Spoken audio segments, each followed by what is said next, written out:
Welcome to Non-Permissible Values and Simplifying Rational Expressions. So this kind of goes way back to grade 9, where we were just able to introduce the concept of having a variable in the denominator, and it was a really simple equation that we could give you, and it could only have one variable. And it looked something like this. So we kind of looked at the equation 10 divided by x equals 2, and we said, okay, well, what's x? Well, clearly x is 5, right? Because we know that the only number that we can replace x with, so that left side equals right side, is 2. And that's exactly it, right? But what we had to specifically talk about is the fact that even though we know that x is 5, we had to say that it couldn't be 0. Which you think is kind of odd, because you think, well, we know it's not 0, so why would we have to say that it's 0? Well, it's because we have a variable in the denominator, and we know that if for some reason that x was 0, that we would have to divide by 0, and we know that we can't do that. Our calculator tells us that. It says error. That also goes back to grade 9. And so there weren't too many concepts in grade 10 that dealt with that, but there's actually going to be quite a few in more than one unit that we're going to deal with. So we need to go back to that. So anytime we have a variable in the denominator, we have to look at the possible values that would make that denominator 0, whether it's an expression or an equation, and basically say, yeah, no, this is not an option. So in the first one, we can see we don't need to worry about the numerator right now, but you can see that we have one variable in the denominator, and it's specifically a b. Well, what value for b would make the denominator 0? Well, obviously 0. Okay?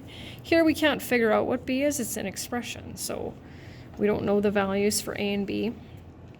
But we will be solving equations, and then it'll become a little bit clearer. So if we look at it, right, the second one here with the 4 over n minus 3, what value would we replace for n that would make that denominator 0? Well, it would be 3. So one of the things that we can do is we put the denominator not equal to 0, because we know that it can't be, and we solve. So we would add 3 to both sides, and that's how we would get that. The reason that we do that, of course, is because they're going to get a little bit more complicated. So moving over here, same concept.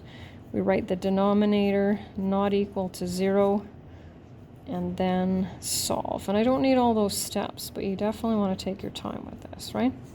So we can see that by putting a -7 in place of the m, we have 2 times -7, which is -14, plus 14, well, there's our 0 right there.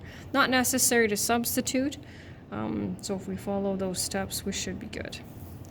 So those were all linear with a degree of 1. Now we're going to get into the quadratic. So once again, we're going to leave the numerators for now. We're going to deal with them we're going to deal with them a little bit later. So we put our denominator, not equal to x. And now here, if we move the 5x over, we're not going to get anywhere. So because this is quadratic, which means it has a degree of 2, we're going to factor. So we'll take out that GCF of x. And then once we factor, we have to make sure we put each factor, right? Because it's the product of them that can't be 0. But if either one of them is 0, then we know that anytime we multiply something by 0, we'll get 0. So we have to say that x can't be 0. And that x plus 5 can't be 0, which means that x can't be 0 or -5. And a quick substitution of both those values in the denominator would give you a 0. Not necessary, but you want to make sure you don't write something down here that would give a number other than 0. So just moving over a little bit, it's going to be a little bit tight, but have a difference of squares. So we'll put that there.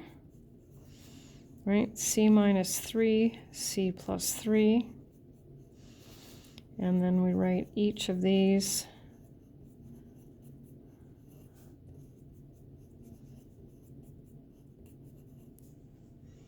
and we know that, of course, 3 squared is 9 minus 9, and -3 in brackets squared would also give us that 9 minus 9 to be 0. Okay, sliding over.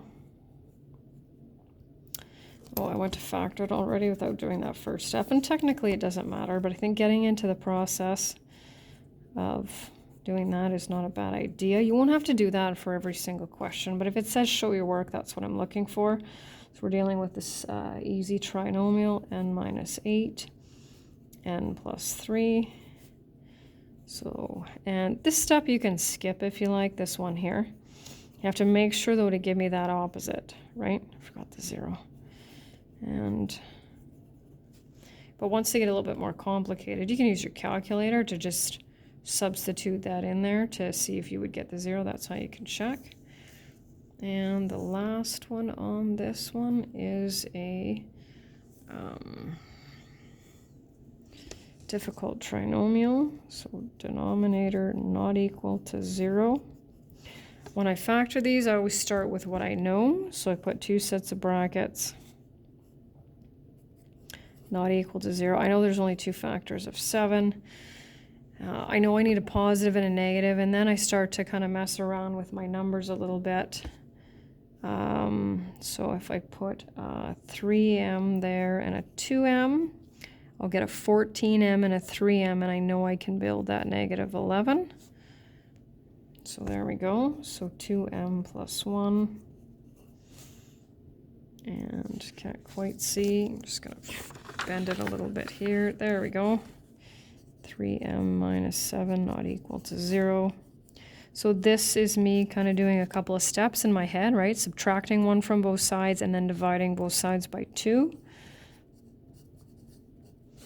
And there we go. It gets a little bit more complicated to verify these. That's why if you have the process, then you don't need to worry so much about that. And this is just another way to have you look at non-permissible values. So there's the expression, and I've given you a couple of non-permissible values, and you basically just have to say yes or no.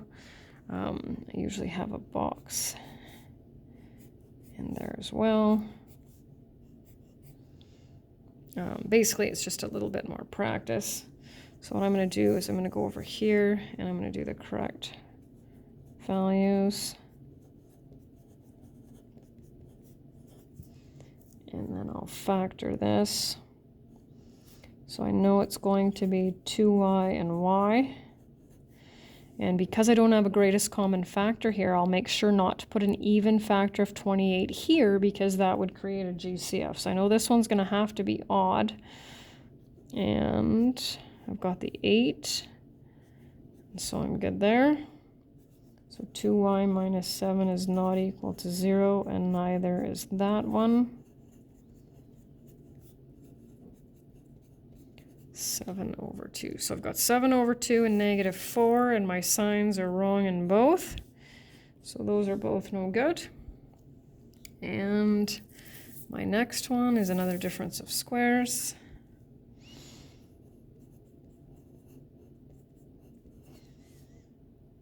And m minus 9, m plus 9.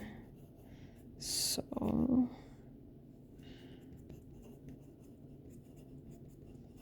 m can't be 9 or negative 9. So this one is no good, but this one is correct.